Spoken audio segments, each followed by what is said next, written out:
Hello friends, Zach here, and I'm back with another installment of Protein Farmer. I'm heading down right now to do some brush hogging through our pasture, and I thought I'd talk about tractors. Maybe talk about why you don't need a loan the size of your mortgage to get a new tractor, and why maybe instead you should get an inexpensive old Ford.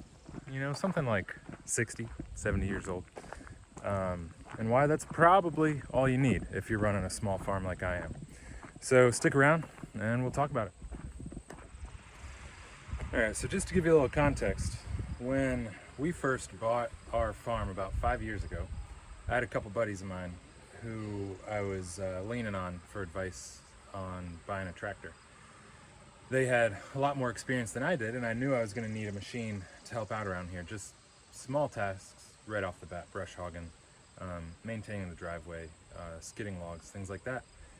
And these guys told me to buy the biggest tractor I could afford. And while I think there's some wisdom in that advice, I think that really applies to either somebody who has the finances to back up a $15,000 or $20,000 purchase, or somebody who has the mechanical knowledge to maintain a machine that large. Although there is the possibility I just got a machine that I couldn't afford. But what I did was I set myself a budget, and I went and bought the biggest Kubota 4-wheel drive with a front loader that I could find. I was convinced I needed the front loader. I was convinced I needed 4-wheel drive, both just based off of advice from these buddies of mine. And all I did, because I bought it secondhand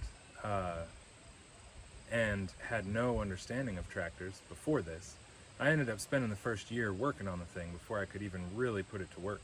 Replacing hydraulic hoses, had all kinds of electrical relay issues just from being a 20-year-old tractor. And those things were hard to chase down. I don't have a ton of experience working on these kinds of things.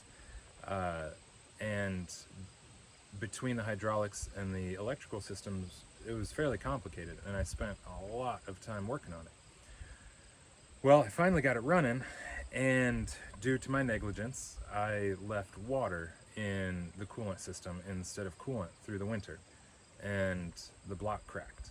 So after investigating that, realizing, again, didn't have the money to fix that problem, I sold it at a massive loss. And I learned a big lesson. I learned, for me, and this is kind of the motivation of this video, is that I just got in way over my head trying to buy this big, cool machine, basically because my buddies said I should. And instead, in hindsight, and I think my ego was a little too big at the time to accept this, but I think back then I should have just gotten an old Ford. That was kind of my gut instinct back then. One of these old 800s or 600s, or the 2000s or 4000s, the following generation from the 50s and 60s up through the 70s. And back then I thought that's what I wanted because it appeared to be a pretty simple machine, and that appealed to me. So well, that turns out that's what I should have done. So with the proceeds from selling my broken old Kubota, I bought this guy, a Ford 861. So it's got live PTO, which means the PTO will work even when you're in neutral with the clutch engaged. The PTO is not directly attached to your drive system. So whether you're in gear or not, your PTO will work. And that's kind of the basis of buying a machine that you actually want to work with. The older Ford 8Ns and 2Ns and that sort of generation, while they are really sweet looking machines and they still run, you can still work them. That PTO situation gets a little funky if you're running a brush hog or if you're running a tiller or something like that.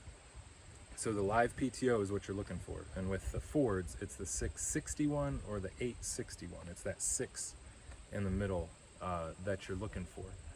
That indicates the live PTO. So anyway, I have been so happy with this tractor purchase. Even though it's had some issues, I had to work on the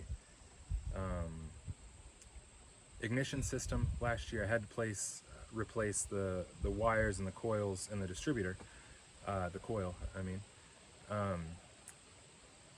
And then I've had to do a little bit of work just with the belt, the radiator, simple things. But what I'm trying to get at is these machines are so incredibly simple. There's really nothing to them but an ignition system and a fuel system. And it just blows my mind how easy these things are to work on. Now I really wish somebody would have told me that right off the bat. To be fair, I don't know if I would have accepted it. I may have had to go through that tough annoyance of buying a big machine that I had no right having. But at the end of the day, these machines are so great, so easy to work on. It's 65 horsepower. My Kubota was 65 horsepower for 5 times the price. Granted, it had a loader, but you can get loaders for these things, and they are pretty capable, even with a loader. And what is so neat about these old Fords is that the attachments and aftermarket support is just never ending. You can put power steering on them. You can put a remote hydraulic hookup. You can put a loader on them with a pump running off the fan. So simple machines are simple to work on. And that's what I'm trying to get at today, is how easy these machines are, and how you shouldn't be too tempted to go buy that big new Kubota, the flashy bright green John Deere, whatever it is you're attracted to. These old Fords are more than capable of working hard. And it's not just the Fords.